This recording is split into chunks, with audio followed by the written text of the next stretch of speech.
What's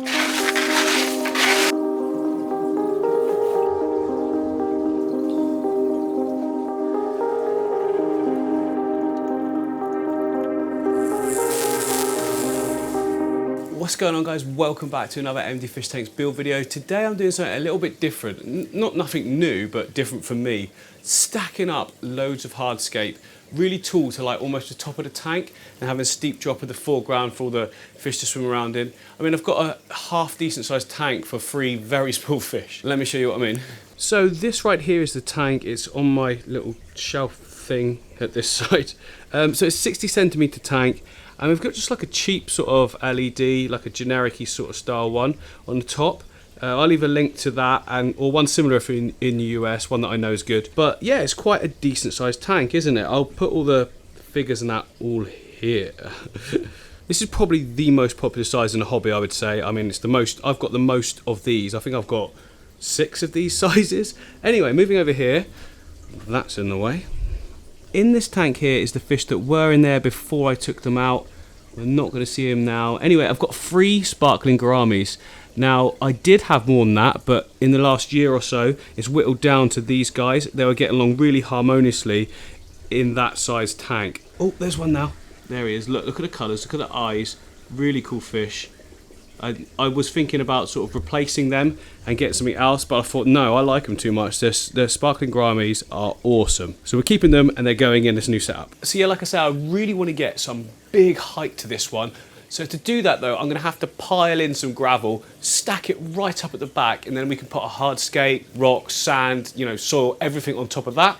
First of all, got to wash a load of gravel. Everyone hates doing it, we all hate it, but it has to be done, I'm afraid. Some sands you can get away with not cleaning, but gravel that you buy from like a hardware store or like DIY store, we call it. I don't know if you guys call it that. Yeah, that almost always has to be washed. Click subscribe.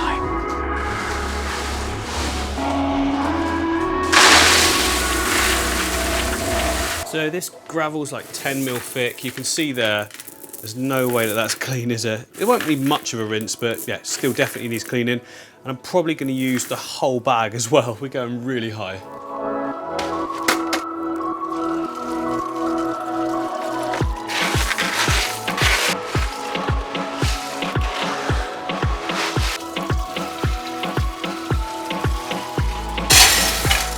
So yeah, as said, I don't know if you're going to hear me, but as said before, guys, I'm trying to achieve a lot of height. So I'm going to just keep piling this in. There we go, look at that real big height there. From the side you can see quite a lot. It won't stay like that, I just banked it up at the moment. So we can put our rocks and our wood in now. And that'll be able to, you know, sit on top, that'll give us a height. Then we can sort of lock everything in place.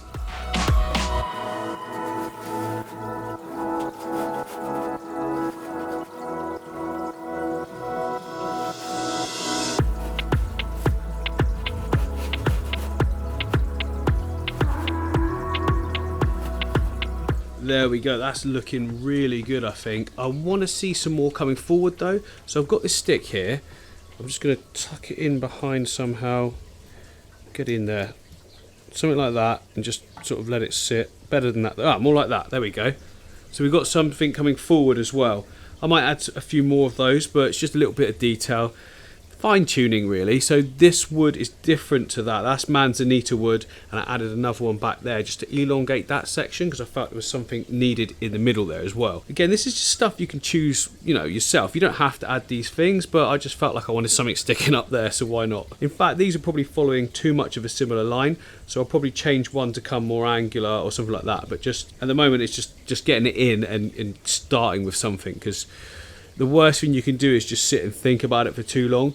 Get your wood in, get your gravel in, get going, and then you can fine tune once it's in. I mean, how can you visualize it really in your head? You can't, can you? You just got to get it in, have a little look, see how it's going, and adjust as necessary as you're going along. For instance, I don't know how the stones are going to sit at all yet. I'm just going to get them in, ram them up against it, look for the gaps, look for the channels to follow. I mean, I'm already seeing a good channel down there, so I might sort of accentuate that with some stones. Then we just do a pathway up it or something with some sand. I don't even know yet. Who knows? I love doing it like this. No plan, apart from obviously, I knew I was going to use those 2 bits of wood. That's it. And I also know I'm going to use serious stone. Other than that, haven't got a clue. Best way.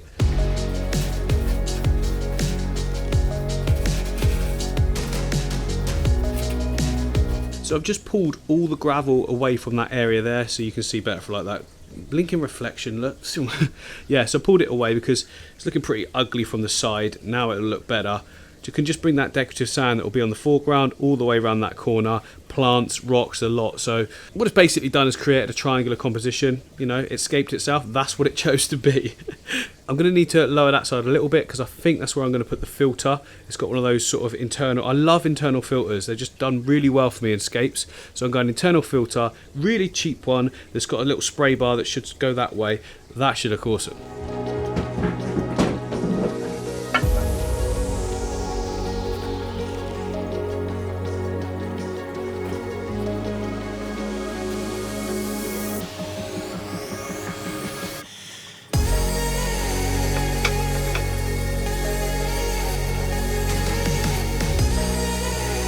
There we go, I really like that. It's looking dramatic, looking cool. Just a pile of rocks and sticks, that's all it is on a bed of gravel.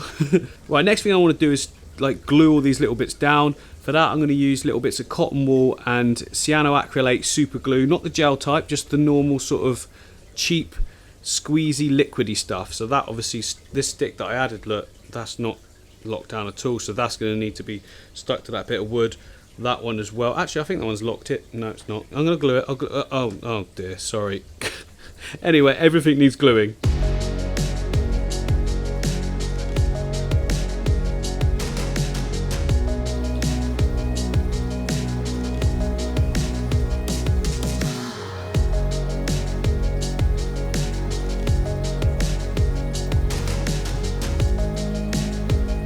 So it has now been 24 hours since I've glued everything in place.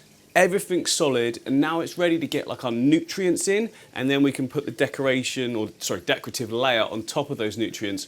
I mean, some of these, when I'm saying nutrients, I'm talking like aqua soils, you know, root tabs, that kind of thing, all into this substrate system. Some of the aqua soil, for instance, will try to come through, so it's important that we plant densely around the borders of everything. So here is everything, absolutely sturdy. Look, I can touch it. Oh, I missed it. Last time you saw when I was tapping that, it just completely fell apart. But that piece of cotton that you're seeing there now it's not soft at all. It's like rock, absolutely rock hard. Same for that little section there, which means this piece is on. Everything is solid. Now, next up, we need to lay in a substrate system. Basically, what we've got here is just a bunch of inert gravel. It's not going to do anything. So on top of this, we need to lay our nutrient layer. Now the nutrient layer I'm talking about, if you've seen my channel before, you know what it is. It's down here in this box, which is getting very full nowadays. There, look at that. Now many of you guys asked, does this smell? Because you can see, oh, let me move that. Does this smell? Because you can see this liquid here. No, it doesn't smell at all. It's, I don't know why. It looks like it should stink, doesn't it? But it doesn't at all. So underneath, here's what we've got. We've got bits of aqua soil, we've got sand, we've got gravel. Now this particular mix is from a setup that didn't have a lot of aqua soil in, so I might add some to it because there's not a lot of nutrients there. I'll also be putting in some root tabs as well. I use the API root tabs, stick them right in with this, job's a good one.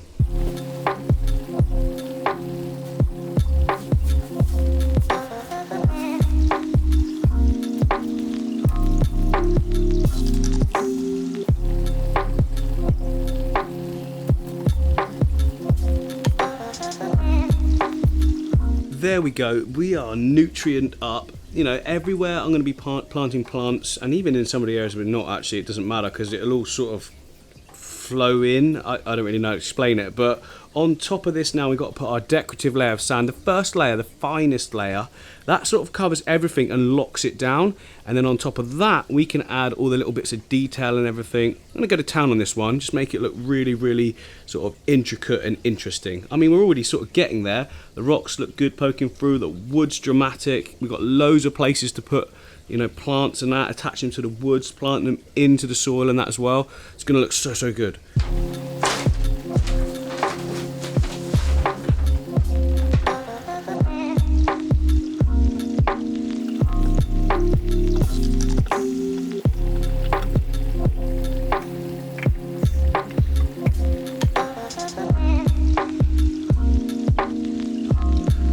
Okay, we're looking really good, really tidy. Obviously, it's not going to stay like that though. I want it much more natural looking. And in nature, Nothing looks as clean as that. Maybe on like the Maldives beaches or something, but certainly not what we're going for. Plus also this area here is a little bit sort of bare. I almost want to put another little few pieces of rock here just to draw the eye to it. That's what I've got these here for, guys. So yeah, just going to put them in, like not in any sort of specific way initially. Let me just place them so I can see how it's looking. See what I mean? With that big piece over that side and then a smaller one this side, it's just bringing your eyes, you know, in the foreground a little bit more. Might add another little one maybe there. Yeah, much better. There we go. A little bit more detail in the foreground. There's going to be way more anyway, but just, you know, it helps me sort of structure the gaps a bit more. Next up, let's put in loads of little detail stones. For that, I've got this here. Don't really know what it is. It's by Prodibio. I always struggle with that name.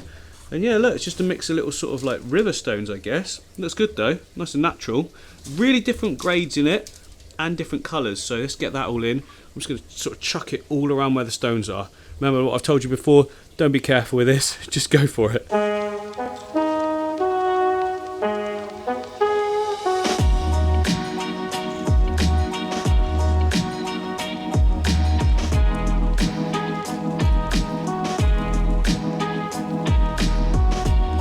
Oh, there we go, look. Looking so realistic. Now to be honest, that colour is not too dissimilar to the larger chunks that we washed out initially. Hang on, there we go, look. So yeah, that's that, look. And then that's that. So I'm going to add in a little bit more. I've just put a couple bits down there just to see. You know, the more variation in the grading you can get, as in small pieces and big pieces, but keeping a similar colour theme, just the better it tends to look. So I'm going to shove those all in right up close to the rocks so that it gets like sort of less detailed as you come away from rocks or pieces of wood. And there we go, guys, look at that detail for days, and we haven't even got any of the plants in yet, which is going to be the next step. I think I'm going to attach my epiphyte plants first. What I'm basically going to do is all the smaller areas that where the sort of rock meets the wood, I'm going to just try and get in like dots of Anubias in those areas, just standard sort of ways of doing this. I'm not reinventing the wheel here, guys. I'm just doing something I enjoy, and you know, there's nothing wrong with that in my opinion.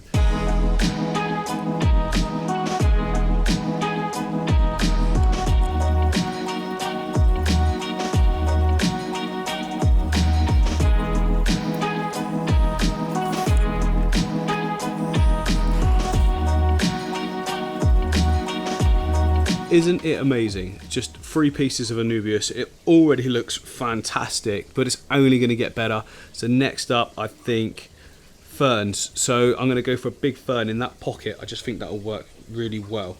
I mean, if you put it, we could put a smaller one there and a larger one there, because then it just follows the triangular composition a lot better. If you put a big one there, for instance, it's kind of in a weird place, so I think we'll leave that. That might even stay as like a negative space as well. I'm not sure yet. We'll have to see how it goes when everything's in, but fern in that area. Okay, we've got 4 different types of ferns here. Well, 2 different types. These are Microsorum terapus or whatever, but they're different variants. So that is the trident variety. So look at how it's like sort of dainty and got like trident coming off as the leaves. This is your standard Java fern, thicker leaves. I think that's the narrow leaf actually, but it's the one that stays small anyway. And then you've got the Wendeloff, which has got this cool sort of weird ends to it. Like it goes standard and then boom, tiny little ends. And then this one here is Bulbitis, which is completely different altogether. But it really does add a really natural look to the tank because it's a slightly darker green, so you're getting those varieties of colours and textures. So let's just put those in. Like I said, I want it to go in that area over here somewhere. I'm not sure yet. I think Bulbitis looping that way, and then all the other Java ferns in the section. I'll just work it out as I go. Normally works.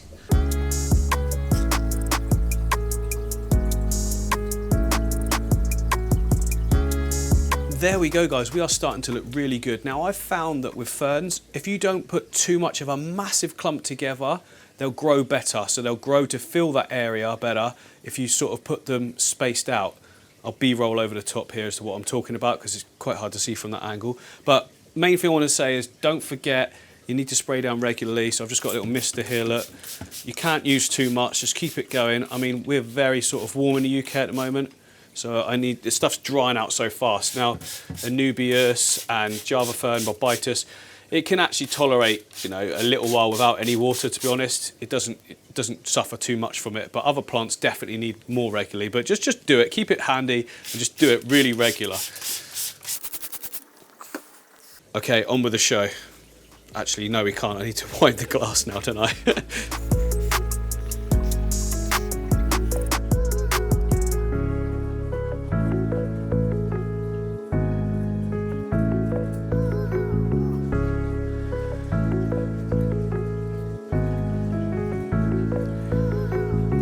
Right, I'm happy with where we're at right now.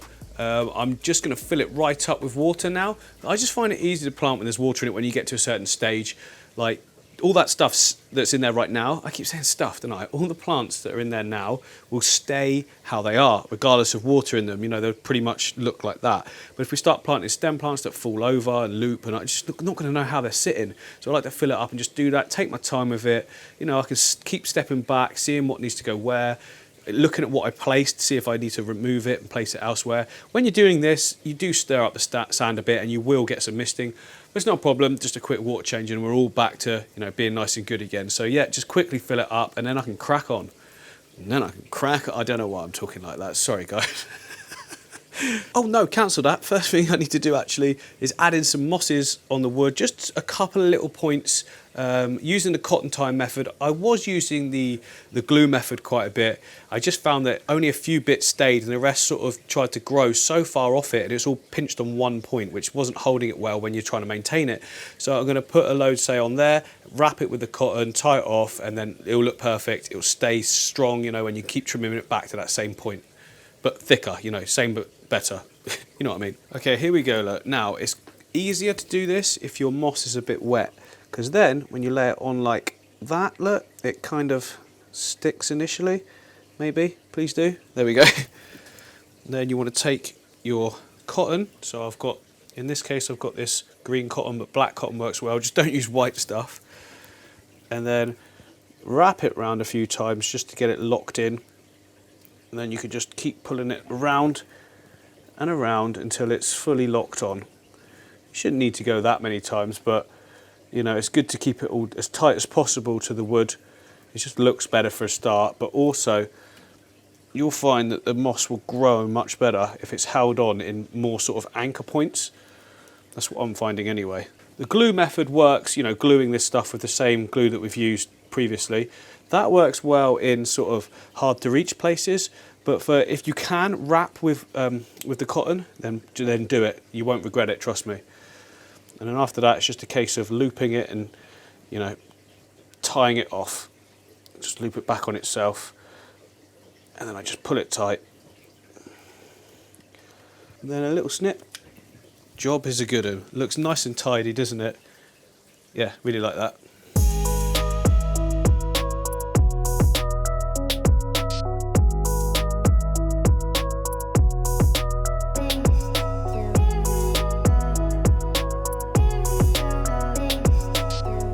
Loving it. Now that is looking super smart. So next up we need to fit our filter. Like I said, I'm gonna have an internal filter. I got this cheap little one here. It's like an Amazon special sort of thing. I'll leave links to this, by the way. I think it's in US as well, but whatever, the link's below and then you can find it wherever. So yeah, it's really simple. We have got a load of pipe work, filter, and then in this section here is your sponge. And then you can just do whatever sort of configuration you want. Not like that. Not like that. Ah, there we go, there it is. That one goes in there. Then you can sort of have one coming up, and then another junction on the top. Oh, and then we've got a spray bar. Ideal. And then just cap the end.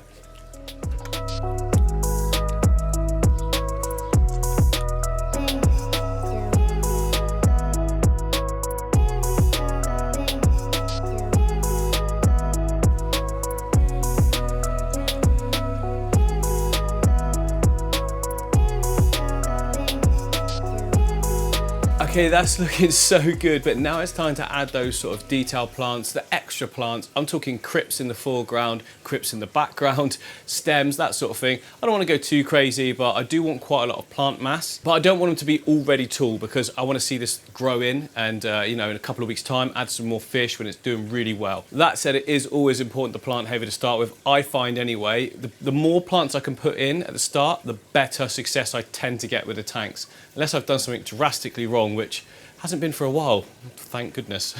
Right, so one of the first plants that I want to put in is in the back corner. Oh, reflections.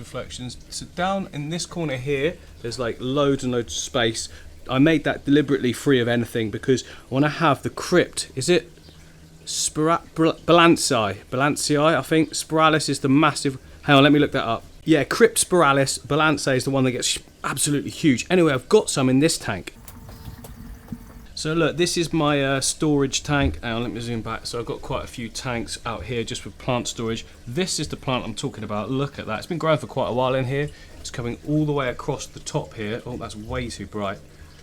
There we go. So even in between that duckweed, look, all the way across. So in that other tank, it's going to look great.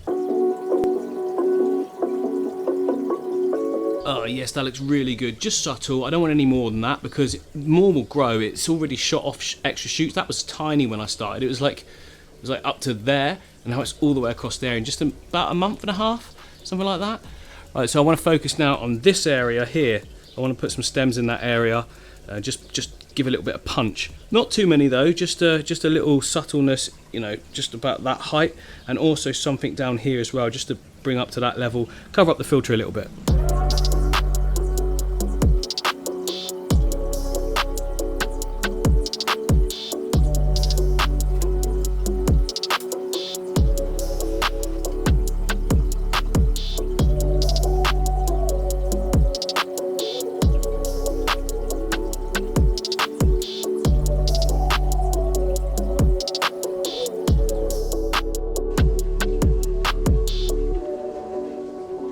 So guys, it is now the next day. The tank's cleared up beautifully. It's looking great. And all those millions of air bubbles that I usually get have now gone. I don't know why that happens. I just got really bubbly water. But the good news is we can now add our fish in. Some people will be confused by this, thinking that's not a cycled tank. How are you getting away with this all the time? Well, I've explained to you guys before, I do a fish in cycle. So what I do is just put a few fish in. In this case, it's going to be our free Sparkling Gourami, so it's going to look great in there.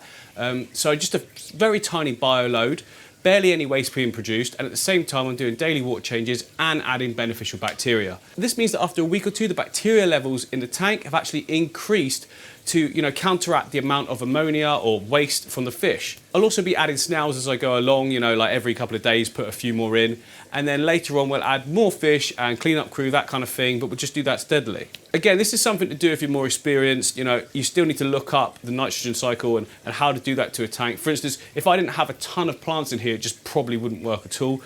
I mean, it would, it can do, but you'd have to do even more water changes, I suspect. But like I say, a couple of fish, lots of daily water changes, it just means that the waste can never build up, you cannot get highs in ammonia, everyone's safe, bacteria colonizes. And that means it's a win-win all round. The first thing I want to do in the tank though is add some floating plants. You know, it's just the initial setup, got a decent amount of light hitting the tank, plus that really reflective white in the base. The plant's not settled in yet, so if we put some floating plants in, it will really help with the initial setup. They're going to pull any loose nutrients in the water column, you know, into them for growth, then we can just take them out because they just take over in no time at all. And the plant of choice is the salvinia. It grows so fast, I have so much of it, and I just treat it as like disposable.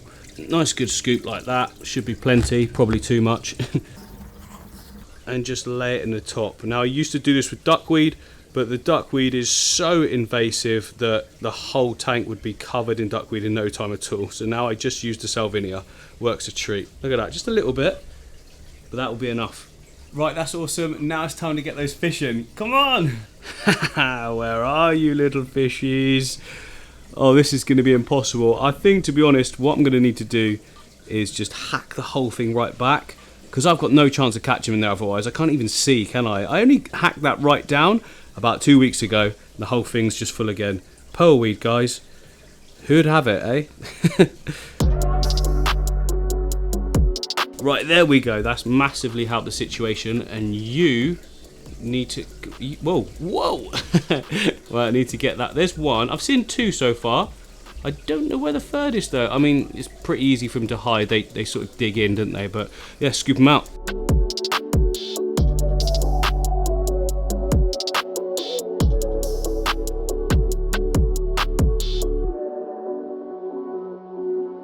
Right, it took me ages, but I finally caught them all. They were hiding in like so many places. I was putting my hands all around, but eventually kept shooting up. So yeah, got them. Right, time to put them in.